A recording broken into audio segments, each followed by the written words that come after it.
Hello aspirants, नमस्कार सभी को। गणपत यूनिवर्सिटी ने डीएनएस का फॉर्म निकाल दिया है। इसके साथ ही बीएससी और बीटेक का भी फॉर्म निकाल दिया है। तो ठीक है, तीनों कोर्सेज के फॉर्म्स आउट है। इस वीडियो में हम लोग जानेंगे कि क्या क्या एलिजिबिलिटी है, बीएससी के लिए क्या एलिजिबिलिटी है, डीएनएस के लिए क्या एलिजिबिलिटी है और बीटेक के लिए क्या एलिजिबिलिटी है। तो ये वीडियो को ध्यान से देखिए, क्या पता आप भी एलिजिबल हो। अगर एलिजिबल है तो गणपत यूनिवर्सिटी के लिए जा सकते हैं, इनका एग्जाम दे सकते हैं और वहाँ पे अपनी करियर की शुरुआत कर सकते हैं। ठीक है, तो सबसे पहले हम लोग देखेंगे डिप्लोमा इन नॉटिकल साइंस के लिए क्या इनकी है। तो ये है गणपत यूनिवर्सिटी का ऑफिशियल वेबसाइट। यहाँ पे देखिए कि प्रोग्राम डिटेल्स में लिखा हुआ है diploma in nautical science DNS. ठीक है, तो एक चीज मैं बताना चाहूंगा कि जो भी यहाँ पे आप कोर्सेज करते हैं, यहाँ पे आईएमयूसीटी ये एफिलिएटेड नहीं है। ये है गुजरात का जो कॉलेज है। ठीक है, गुजरात गवर्नमेंट है, देखिए approved by DGS and Gujarat maritime board. ठीक है, in line with the Gujarat maritime board. तो यहाँ पे अगर आप पढ़ते हैं तो आपको आईएमयूसीटी की डिग्री नहीं मिलती है। यहाँ पे पढ़ने के बाद में आपको गुजरात और डीजी शिपिंग अप्रूव्ड है, वहाँ का आपको डिग्री मिलेगा। ठीक है, तो ये चीज़ हो गया। दूसरी चीज़ है, बट इससे कोई फर्क नहीं पड़ता है, आपके पास में डीएनएस का कोर्स है और आपको आगे फ्यूचर में कोई दिक्कत नहीं होगा क्योंकि ये डीजी अप्रूव्ड कॉलेज है। ठीक है, तो जैसा कि मैंने कहा कि ये 1 ईयर का रेसिडेंशियल प्रोग्राम कोर्स है। एलिजिबिलिटी की बात करें तो एलिजिबिलिटी यहाँ पे देखिए 60% पीसीएम है, जो नॉर्मल आईएमयूसीटी का है वो पीसीएम 60% मिनिमम होना चाहिए, 50% इंग्लिश में होना चाहिए और आप एक रिकॉग्नाइज्ड बोर्ड से पढ़ना होना चाहिए। ठीक है, दूसरा दूसरा क्वेश्चन ये है कि सर हम अपियरिंग स्टूडेंट है, 12th का अभी तक रिजल्ट नहीं आया है, क्या हम गणपत यूनिवर्सिटी का फॉर्म भर सकते हैं? तो यस, आप गणपत यूनिवर्सिटी का फॉर्म भर सकते हैं। तीसरा क्वेश्चन है कि सर एनआईओएस से है, क्या हम गणपत यूनिवर्सिटी का फॉर्म भर सकते हैं? यस, आप भर सकते हैं।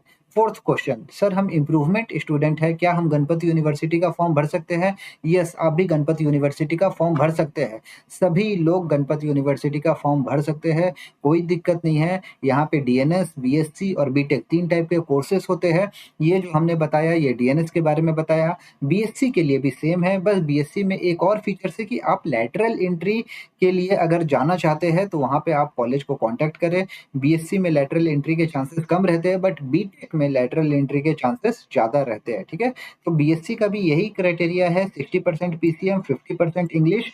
और बीटेक की बात करें तो देखिए B Tech bachelor in technology in marine engineering, तो यहाँ पे भी 60% आपका पीसीएम है और 50% इंग्लिश में है, बट यहाँ पे आपको लैटरल एंट्री के लिए भी ऑप्शन है।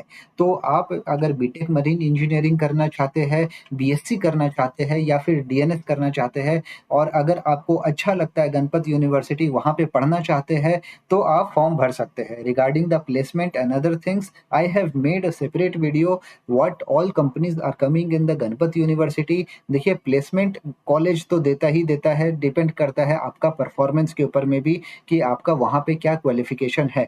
तो अगर आप अच्छे से पढ़ाई करते हैं, कोई भी कॉलेज हो, तो वहाँ पे आपको अच्छा प्लेसमेंट मिल सकता है। ठीक है, तो Ganpat university is not a bad college, you can go ahead and fill the form, but if you have some doubt, better to research more about the college, go to the college, visit the college before taking admission, talk to the students who are studying here, just consult with them and take a decision for your career. ठीक है, 1 साल का 1 महीना का बात नहीं है, आपका पूरा करियर का बात है। तो अच्छे से सोच समझ के आपको कदम उठाना है। और गणपत यूनिवर्सिटी के लिए अगर आप डीएनएस करेंगे तो इंटरनल कंपनीज गणपत यूनिवर्सिटी में आएगी, वो आपको स्पॉन्सरशिप के लिए आपको बैठाएगी अलग अलग कंपनीज में। बीएससी और बीटेक के लिए स्पॉन्सरशिप कंपलसरी नहीं है, जब आप कॉलेज में पढ़ेंगे तब वहाँ पे आपका प्लेसमेंट कॉलेज में होगा। ठीक है, तो आई होप आपको थोड़ा सा समझ में आया होगा। तीनों कोर्सेज के लिए in short 60% PCM and 50% English compulsory है। एज लिमिट 25 ईयर्स है, जो कि बाकी नॉर्मल सारे कॉलेजेस का है।